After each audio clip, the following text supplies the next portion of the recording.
Ok, pessoal, só para passar o relatório para vocês, né? Na tela aí tem o gráfico do Ibovespa. A gente está numa condição técnica aí muito boa, que a gente chama de início de onda 3, né? A gente teve o início do ano de 2025 como uma onda 1. Agora a gente está com uma correção, vou puxar aqui uma correção com uma cor diferente. Essa correção vermelha aqui é uma onda 2. O que foi legal é que o Ibovespa segurou ali na faixa dos 122 mil, né?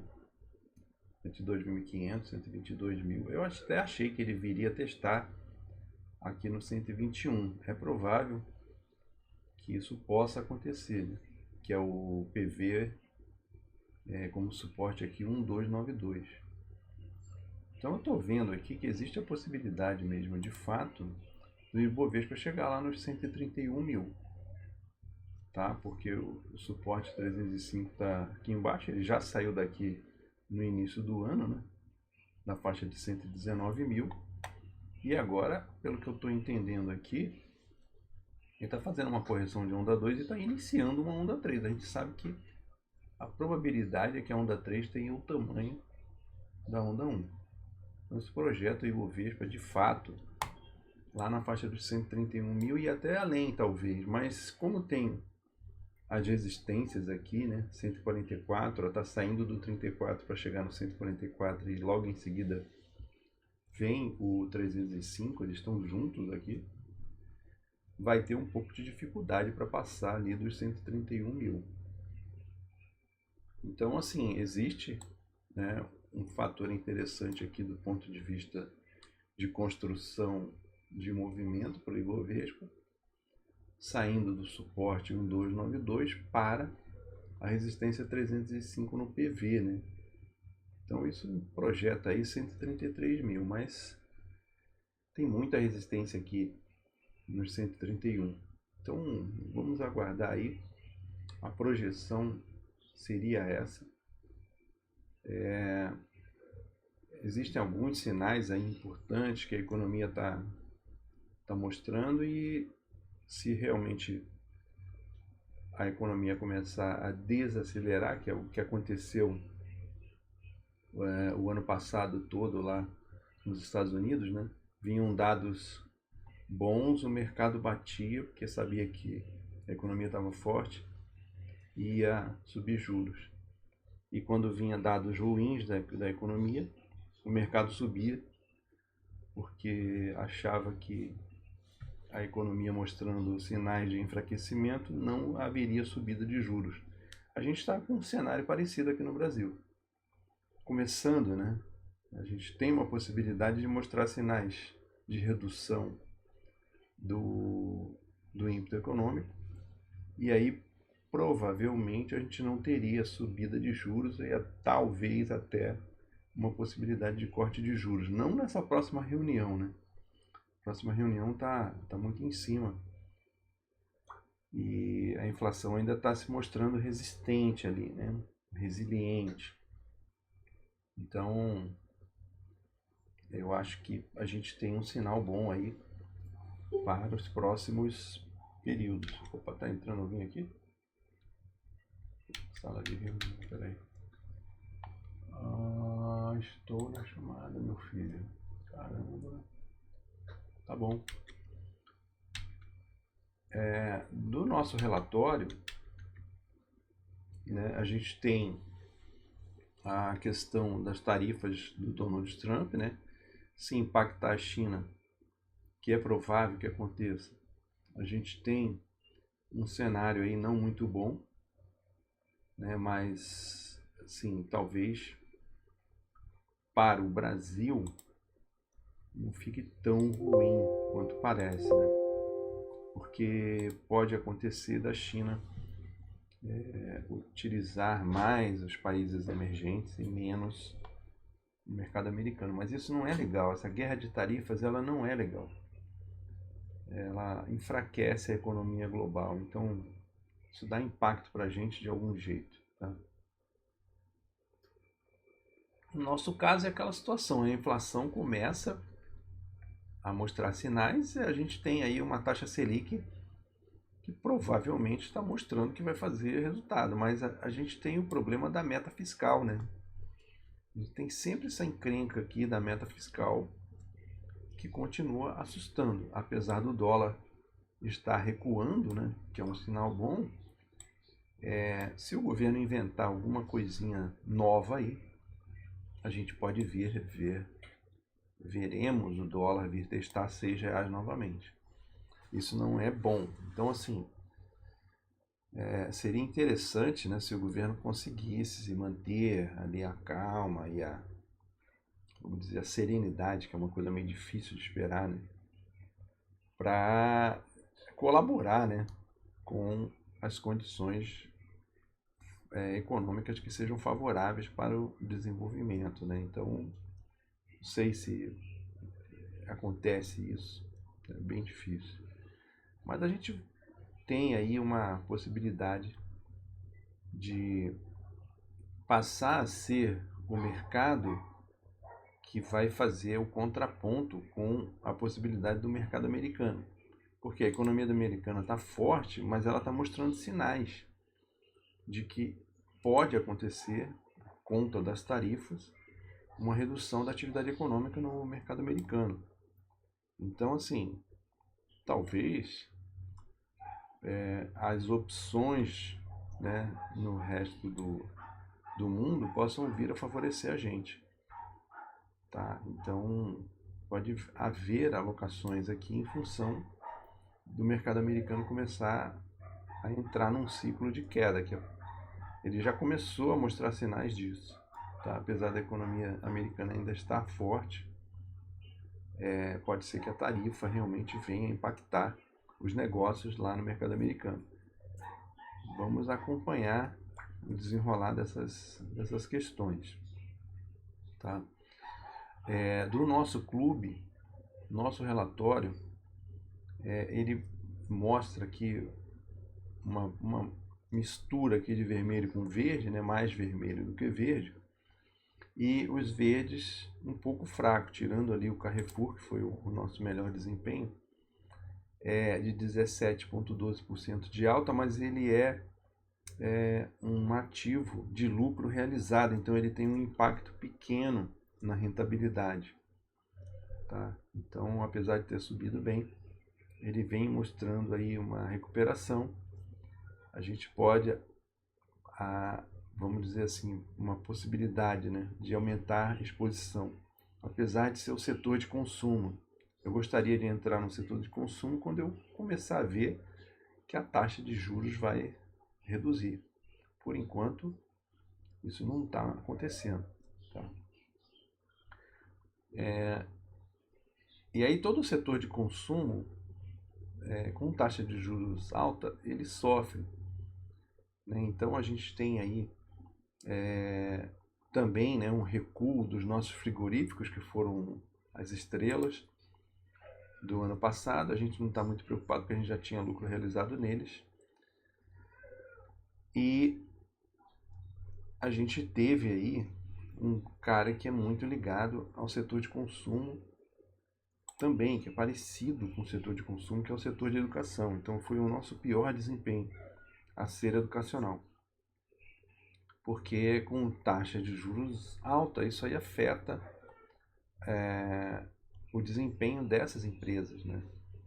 Então começa a acontecer problemas aí de matrícula e coisas parecidas com isso, de quebra de contrato, e começa a reduzir, na verdade, o fluxo de caixa dessas empresas por conta dos juros altos. Né?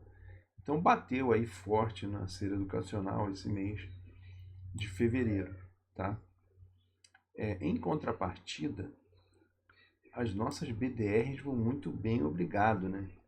Apesar do mercado americano vir mostrando sinais de desaceleração, né, mostrando sinais para a queda, as nossas BDR estão se mantendo bem aí. Então, no mês de fevereiro, a XP valorizou 3,51, a Airbnb valorizou 7,32. A gente já tem lucro realizado nessa empresa aqui.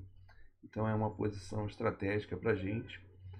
A Disney segurou, não caiu, né? Isso é bom. E a Johnson começou a subir. E isso é interessante para a gente, porque é uma posição que a gente tem mantido aí com essa possibilidade dela voltar aos patamares de negociação que a gente conhecia da Johnson. Isso seria excelente para a gente. Então a gente tem uns upsides aí interessantes na carteira, tá? E o Bank of America também se segurou, mas também é a posição estratégica de lucro realizado, tá? Então no nosso relatório de valorização, né, de desempenho, a gente teve menos 2,21 e a gente recebeu de dividendos 0,28. Então o clube ficou com menos 1,92. Como o Ibovespa desvalorizou 2,6, a gente colocou 0,68 em cima do Ibovespa. Então a gente mantém a nossa estratégia de recuperação do Ibovespa. Isso é uma coisa interessante para a gente. A gente vai chegar a virar em cima do Ibovespa, tá?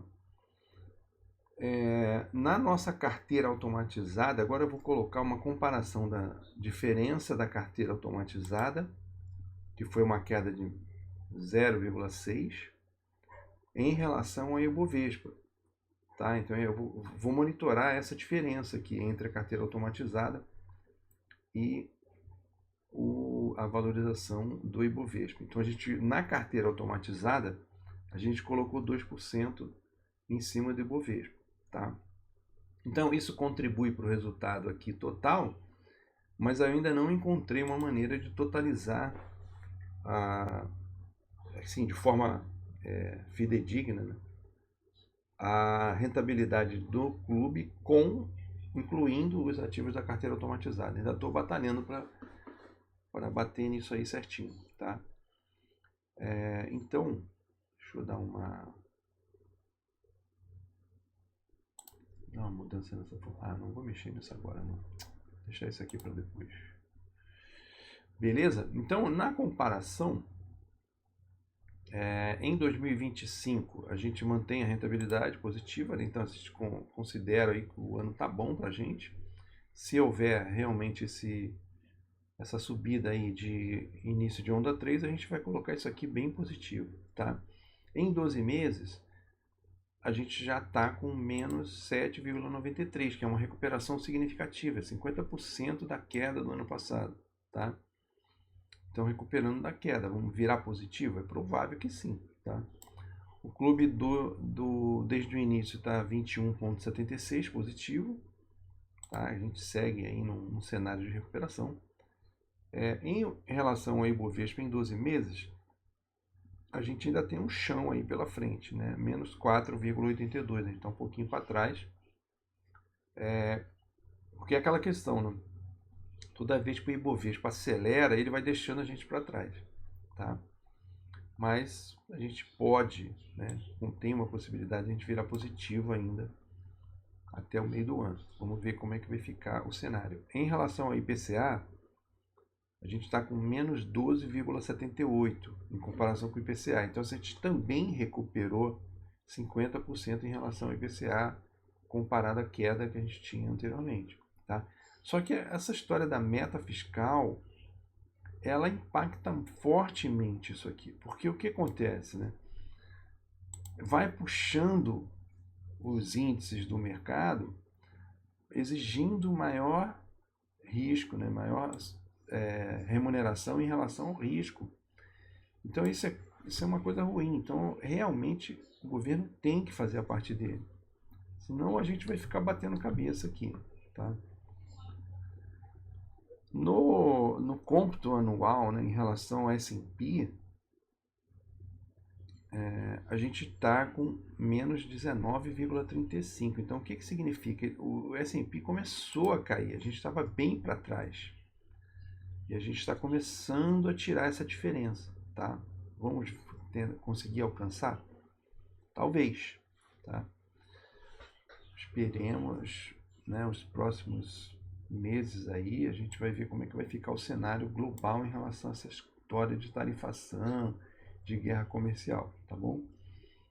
E em relação à volatilidade, ela continuou aumentando, tá? Então, assim, o que significa, né? A gente tem uma maior oscilação dos preços em função do mau humor aí do mercado, porque se o mercado americano realmente estiver desacelerando, a gente não gostaria de ver o Banco Central americano tendo que tomar medidas drásticas de corte de juros porque a economia está desacelerando. Isso não é legal.